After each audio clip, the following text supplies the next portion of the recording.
Néo-Zélandais.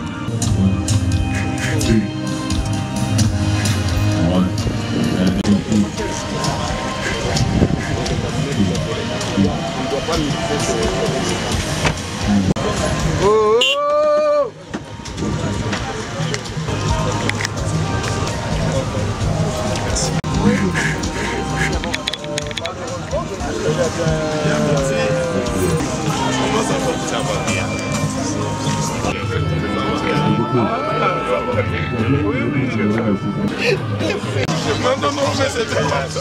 Comment ça va là? Ça fait ça.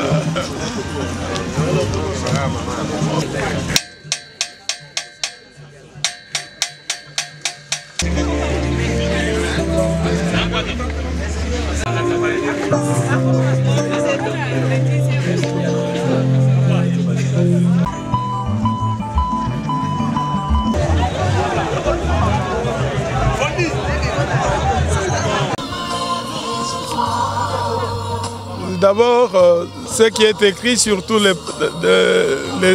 les pancartes que nous voyons ici. Je vois Yachichi l'immortel. Dans l'histoire des peuples, à chaque grande étape, à chaque grand changement, il y a des personnalités qui incarnent ces changements. Et Étienne Tshisekedi était déjà de la partie de la lutte pour l'indépendance, bien qu'étant encore sur les bancs de l'université. On les retrouve parmi les premiers cadres qui, dès l'année 1960, faisaient déjà partie de l'équipe à laquelle on avait fait appel pour redresser les démarrages du pays à l'indépendance.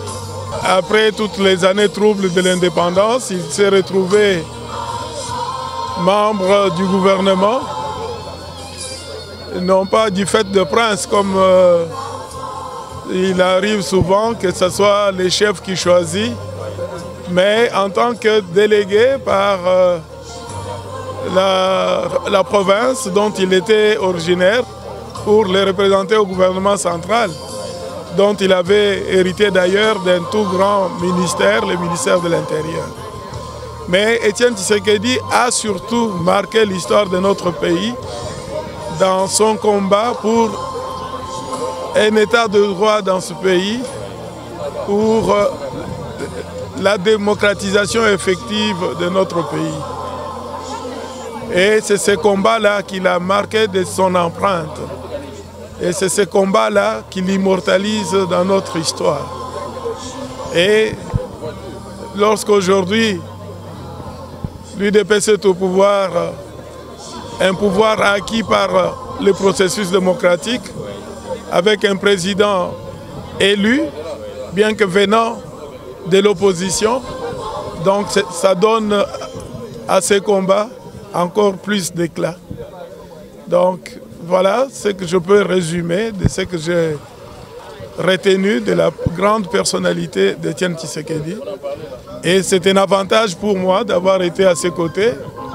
D'abord comme jeune, au début aussi de ma sortie de l'université, je me suis retrouvé aux côtés des jeunes qui ont milité dès le moment où ils avaient lancé la lettre de 52 pages pour sortir du confort du pouvoir et où ils estimaient que le peuple congolais ou zaïrois à l'époque n'y trouvait pas de compte.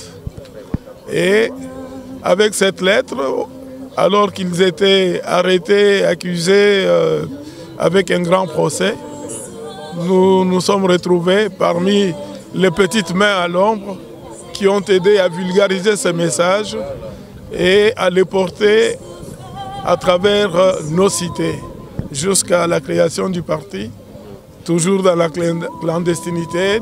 Bon, nous avons partagé l'essor qui était celui de nos leaders, en endurant aussi toutes les conditions difficiles qu'ils ont pu endurer eux-mêmes et que tout le peuple congolais connaisse.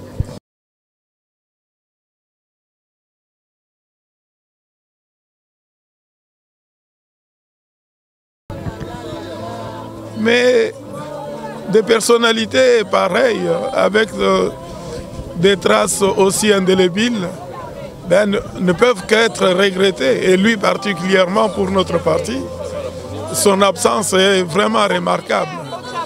Et cela nous ramène à nos propres responsabilités parce qu'il est difficile de faire survivre et de faire vivre une telle personnalité.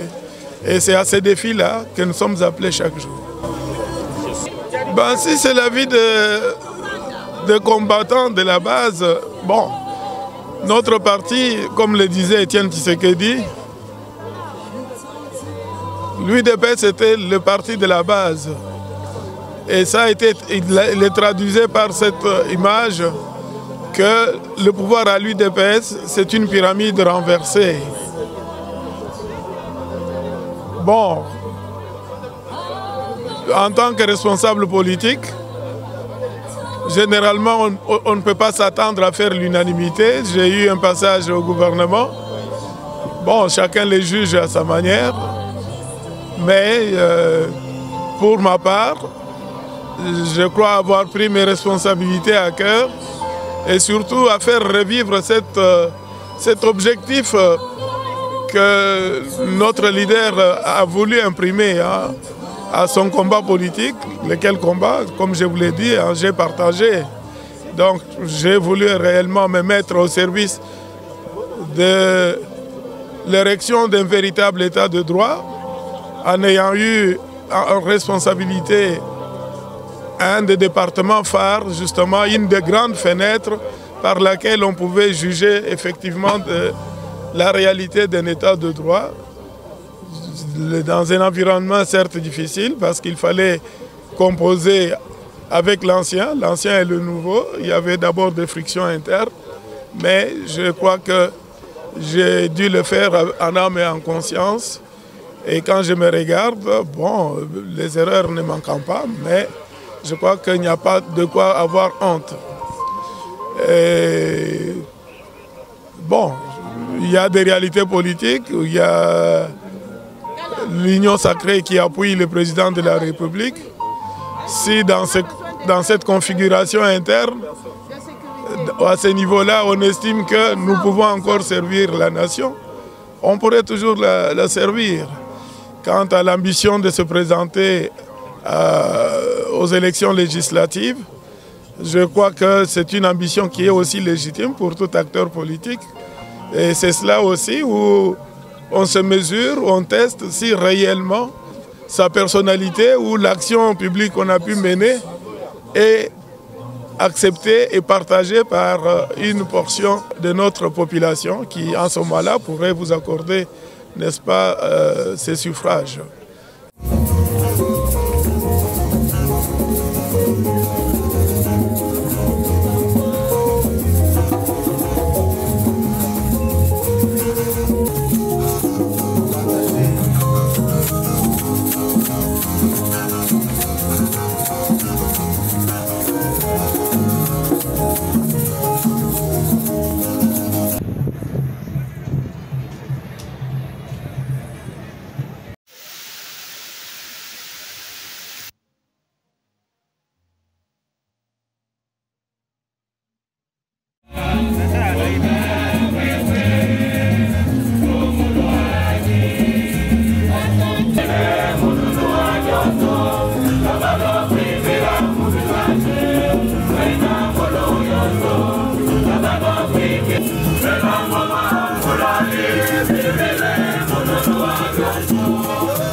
Voilà, nous demandons. Donc, comme je l'ai dit, c'est une ambition qui est tout à fait légitime.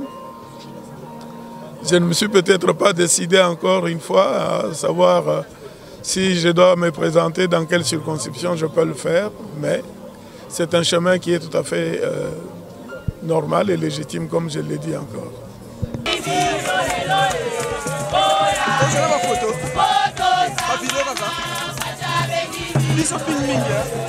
Oh, yeah.